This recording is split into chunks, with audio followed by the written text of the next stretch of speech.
O'zi zo'rlagan edi, uni zo'rlaganga chiqarishmadi. Siz ashirda mana ilmingiz kuchli, diniy, haligi musulmon odam yetimlarni doimo himoyasida turish kerak, bilsangiz. O'sha yetimxonalar, yetim qizlar prezident himoyasida edi. Nimaga? Yetimlarni himoya qilish davlatning asosiy vazifalaridan biri. Davlatimiz rahbari prezidentimiz bo'ladi. Prezidenti himoyasida edi. Shunaqa cho'rtlar bor ekan, shu yetimxonaning qizlarini ham ular voyaga yetmagan, bittasi 15 yashar, bittasi 16 yashar edi. Chiqmadingiz o'sha paytda mana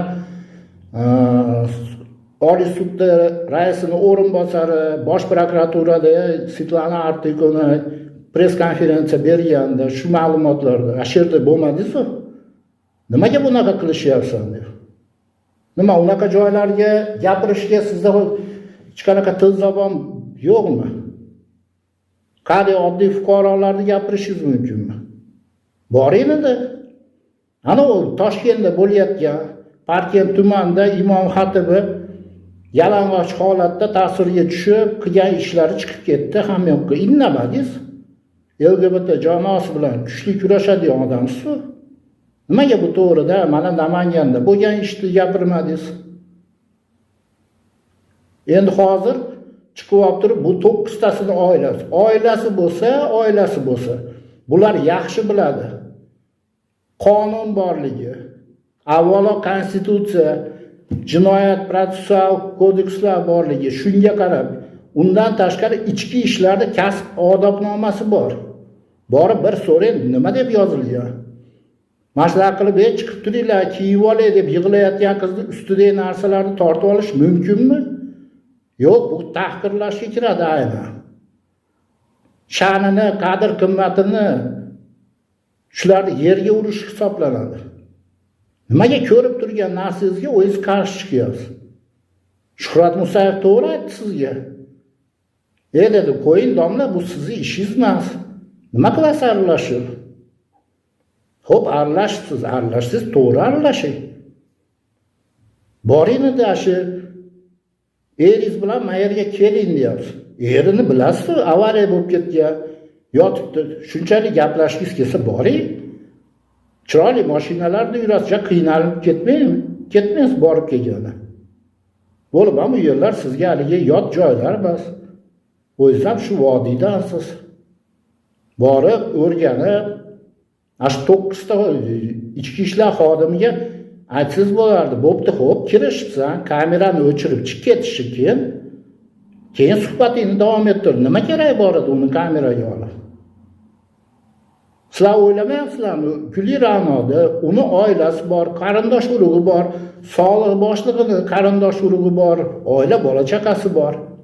Yo'q deyapsiz, mana 9 tasini oila bola chaqasi.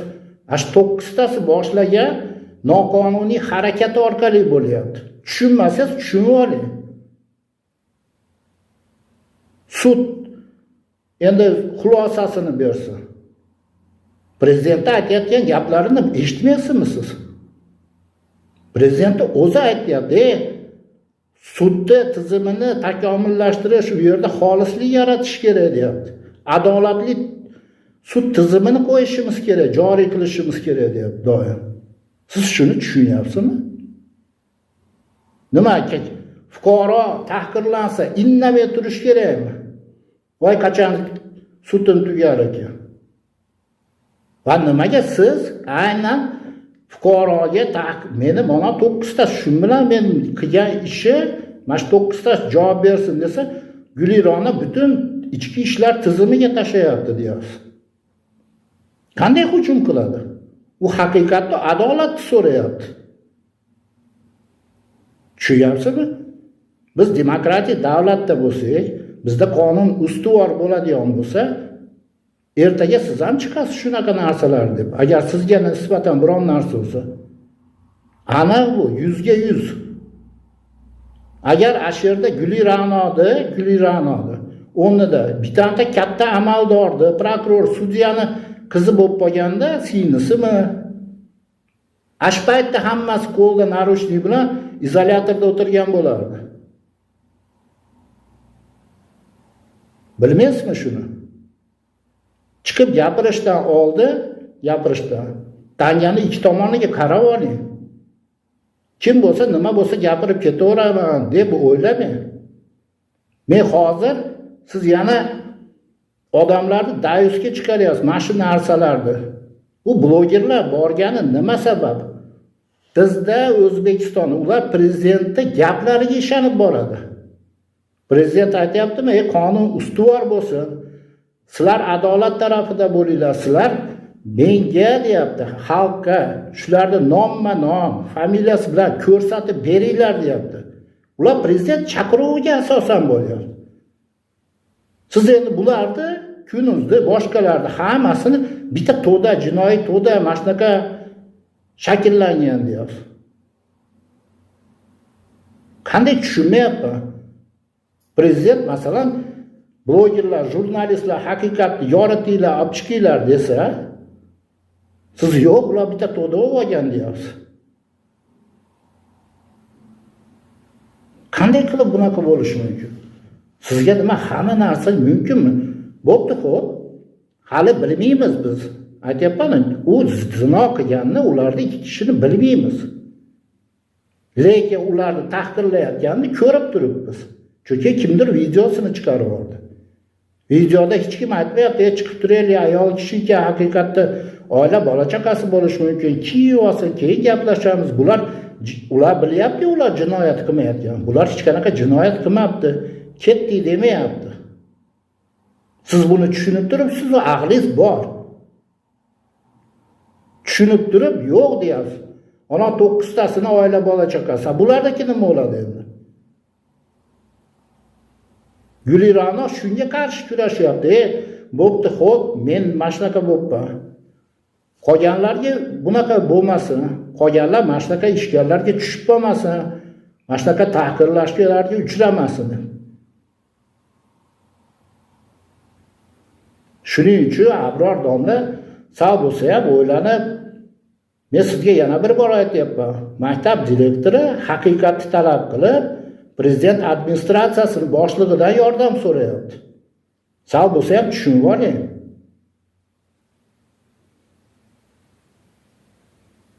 Hech kim tepalab ketishga haqqi yo'q.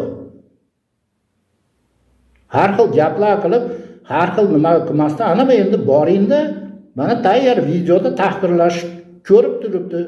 Agar o'zingizni fahmingiz yetmasa, sudya tanishlaringiz bordir, advokatlardan mashnaqa dedi, mononi ko'rib beringlar. Shu yerda bormi deb turib, yana bir marta aytayapman, Konstitutsiyamizni 26-27-moddalarni chuqur o'qib tushunib oling. Biron narsani chiqib, biron narsada ayblash. Siz hozir agar biron narsa deb yorsangiz, durib, sizni millionli auditoriyasidan qanchadir odam shu fikrga borib qolishi mumkin. Jamiyatda ikkiga bo'lish shunda bo'ladi. Bizda fuqarolar hamma adolat tarafda bo'lishi kerak. Chunki ichki ishlar tizimida ichki ishlar xodimlariga ataylab yozilgan qonuni bor. Shu qonunga bo'yicha fuqarolar bilan o'ta chiroyli muomalada bo'lish kerak. Bular hali jinoyat qilmagan. Shundan kelib chiqadigan bo'lsa, ichki ishlar xodimlari qilayotgan ishi jinoyatligini bilib turib davom ettirgan. Bunga ya'ni 2 ni 2 ga qo'shsak 4 bo'ladi. Bunga yangilik yaratish kerak emas. Buning uchun akademiyani o'qib tugatish kerak emas. Ko'rib turgan narsangizni aytyapman. Bo'ldi, shu yerda tamom to'xtatish kerak. Chuqurlanib, buni kavlab, yana qayoqlargadir buramiz. Biz mana tizimga yordam beramiz. Unaqasi bo'lmaydi. Shu abrodonlar yaxshilab o'ylab bundan keyin konstitutsiyani o'rganib, Shuhrat Musayev aytgandek, rostdan ham shu o'z bilgan, o'z yaxshi balodek suzadigan dengizga o'tib olavering. Bu qirg'oqlarda haligi tushunmovchiliklar kelib chiqar ekan. Az hamyurtlar, sizlar ham mana ko'ryapsizlar, Gulironodi tema mavzusi judayam nima bo'lyapti, uni saralashib, buni saralashib, bu unaqa narsa emas. Bu yerda hech kim ichki ishlar tizimiga hech kim hujum qilib uni nomini qoralab, ichki ishlarni ayrim xodimlari, nopoy xodimlari qilgan xatoliklari, noqonuniy ishlar orqasidan bu bo'lib chiqyapti. To'g'ri ishlayotgan juda ko'p ichki ishlar xodimlari bor. Ko'rishamiz, gaplashamiz, rahmat aytamiz. Hozir ham rahmat aytaman ularga. Nimaga?